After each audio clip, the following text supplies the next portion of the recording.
Hey guys, was good. Triple J Boxing. So the Canelo versus Charlo pay-per-view buys have been revealed, and it will be the third highest selling fight of the year so far.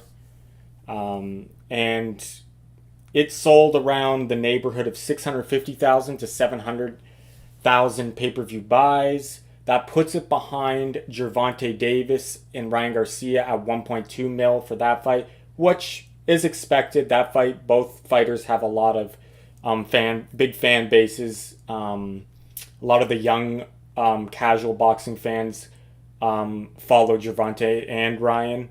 Big following on Instagrams and social media.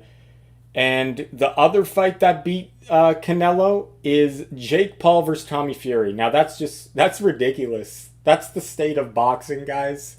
Not to say that I'm against Jake or Tommy for that fight. I watched it. I thought it was a good competitive fight. It's funny though how that fight can surpass the face of boxing for pay-per-view buys. Now that fight apparently did upwards of 775,000. So it puts it a little above the Canelo Charlo fight. Um, Obviously, we got to look at the landscape of boxing now. A lot of people stream the fights for free. They don't pay like they used to back in the day. Everyone knows how to find it online now and stream it for free. So that affects the sales for sure. Obviously, Charlo was coming up 2 weight classes. The casual boxing fan probably doesn't really follow Charlo as much, even though he is a well-known fighter. Um, like I said, he was moving up 2 weight classes. Um, so, yeah, like you have those two things against it. It's just the climate now in boxing is different.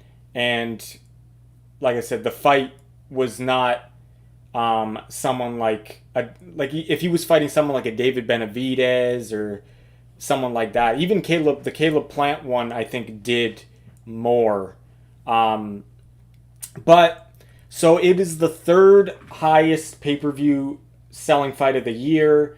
Like I said, I don't have a problem with Gervonta Ryan beating it, but the fact that Jake Paul versus Tommy Fury is beating it, that's just shows you the casual fan shows that they bring the money to the game. Without the casual fan, you can't. I guess the money wouldn't be there, right? So anyway, guys, that's just the way boxing is. I still think 700,000 pay-per-view buys is a good number in today's climate. Like the Gervonta Davis versus Ryan Garcia, the 1.2 mil, that is very impressive for today because Pacquiao and Mayweather were doing that when people were still actually purchasing pay-per-view buys.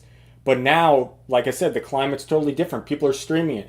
So that was a very impressive number. But 700,000 for Canelo versus Charlo, that's a good number, guys.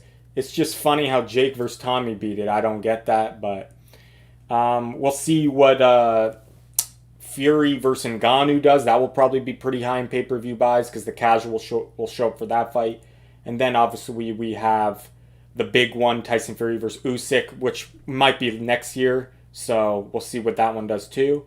But yeah, guys, this Canelo versus Charlo does 650 to 700,000 pay-per-view buys. And yeah, this is Triple J Boxing. Thanks for watching, guys.